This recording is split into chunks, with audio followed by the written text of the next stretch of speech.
Can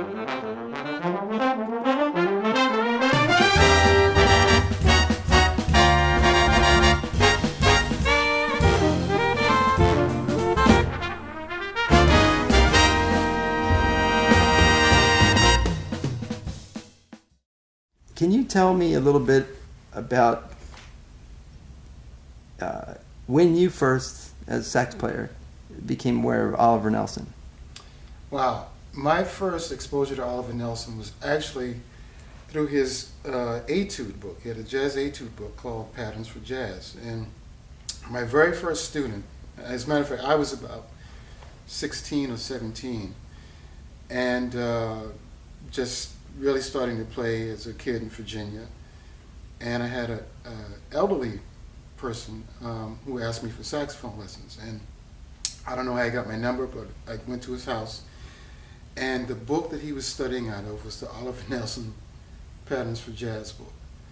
And that's where I really became, that was my first exposure to Oliver Nelson. And so I did more investigation and saw his name on records as an arranger, and became aware, of course, Blues and Abstract Truth, one of his famous recordings, and it went from there. And just became a big fan of his writing and his saxophone playing. So, Patterns for Improvisation. It's a great book. So, in that, as it was one of your early learning pieces, what do you think, outside of the composition of the music that you're playing today and tomorrow, what do you think from then contributes from, what I'm trying to ask is, how does that, having been through that book, and Blues and the Abstract Truth is on the last page, right? So how does those etudes, how do they influence your playing, if at all, sort of now you're soloing? Yeah, well, that was my first exposure to fourths and the type of melodic and intervallic sequences that he used in, well, of course, as I discovered, he used these in his compositions, but I hadn't even heard those compositions before I saw the book. And then when I saw that that he had taken from a lot of his arrangements and compositions, I thought, oh wow. So when I went back to listen to things like Eddie Harris and then Freedom Jazz Dance with Miles Davis and Eddie's whole thing with Force, it kind of opened my ears to things other than bebop lines and scalar lines. So it opened me up to the world of intervals. So that's something I'm still working on now within my, not just my improvisation, but just my study of the saxophone and using it to try to improve my intonation, my tone, and just my ears, to widen my ears. That's awesome. So in these recordings, if at all, how does Oliver Nelson's place in history, not just the jazz music history, but let's talk about his place in history, like the song that you played yesterday that made me crazy, right?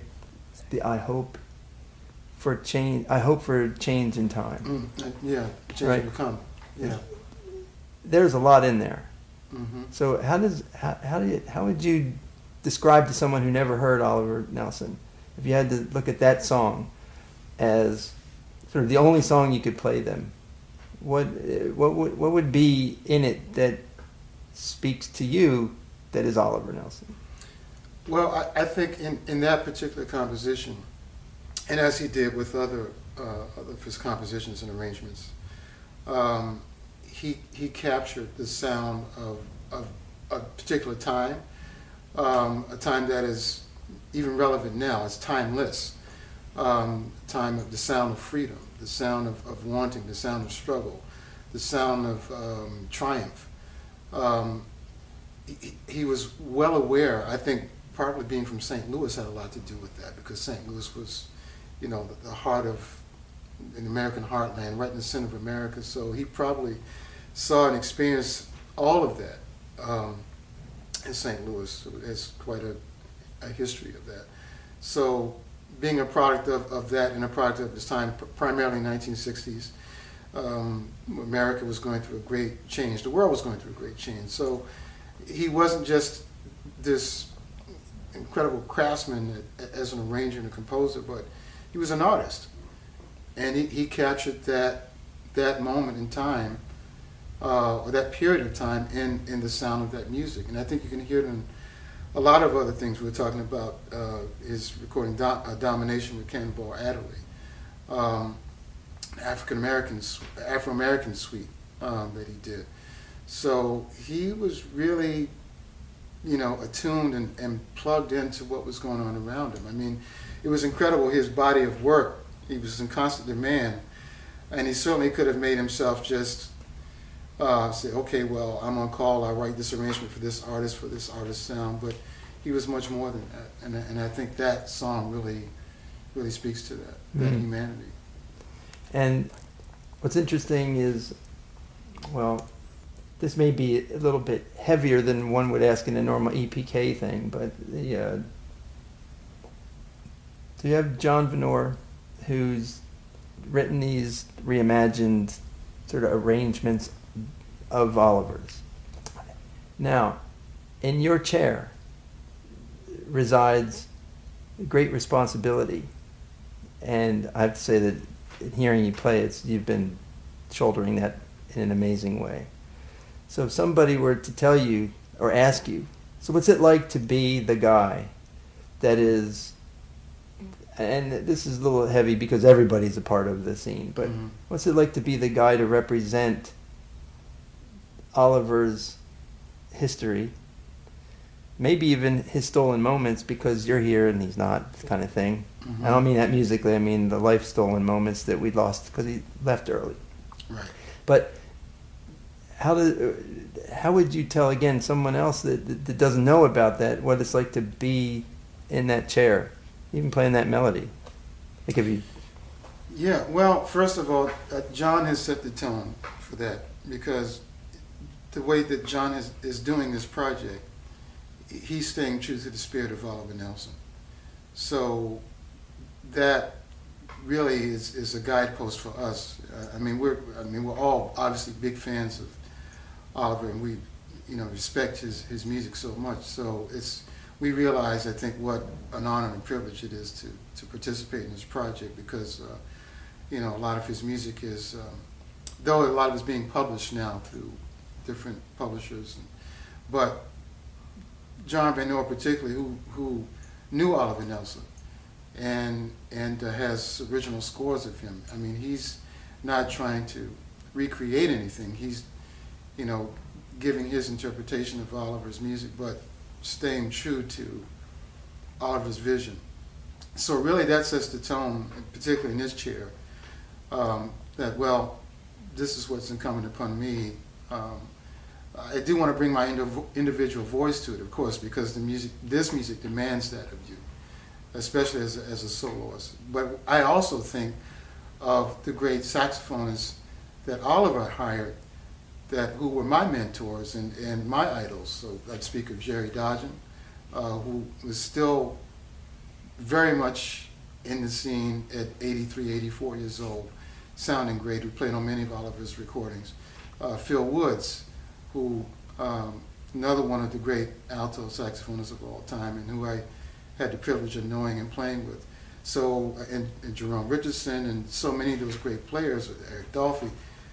But I'm trying to stay true to that spirit also, because I understand the legacy that comes with sitting in, well, any one of these chairs, but particularly the saxophone chair, who he had playing his music. So believe me, those are the shoulders I stand on to play this music.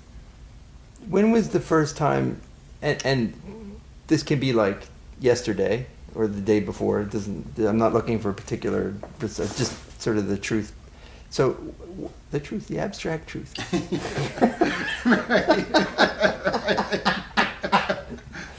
So when was the first time you heard about John Vanore? I had heard his name through some Philadelphia musicians that I've known for a long time. But we just met recently Well, he called me for this project within, I guess, the last 8 months or so. And we had not met face to face. But I had no idea of really his long and distinguished history as a musician. And so now getting to know him through this project is like completing some more circles for me. Did you check out his Abstract Truth recordings at all? And yes or no? No is okay too. I'm just trying to see if you were aware of the 12-piece band structure with the rhythm section. No, actually, but we talked on the phone. When he first had the idea about the project, and he told me what he was trying to do, and gave me a little bit of background into how deep he was into Oliver's music, and then who he had on the date. And when he mentioned who the personnel on the date, I said, I'm in. Because, every one of these guys is like, first call, world class, and I'm honored to say I've played with most of them in different situations. So I knew that this was going to be a great situation, a great date. And if he has that kind of stature to get commitment from these cats, then I'm in. As you have played through today and the various arrangements, what do you think, since he was an unknown commodity in a lot of ways, what do you think of the actual arranging that he's... Oh, man, I think it's fantastic. It's a very unique combination, this instrumentation, with just two reeds and, 4 trumpets, 2 bones, and 2 French horns. I don't know of anyone else that has an ensemble of this particular configuration. And what he's managed to do, or what he's done, very honestly and with all the integrity of taking Oliver's sound and fashioning it to this configuration, and it's right on point. I mean, he's staying true to Oliver's music and the vision, and at the same time, having this particular personnel to play it, I think it just takes it to a very high level, the highest level. I think I'm sure Oliver himself would approve. I think Oliver would be clapping for that performance we heard of Hope, Change, that you did. Hey man, the way he wrote that melody, you ain't got to do much. You play the melody and it's all there.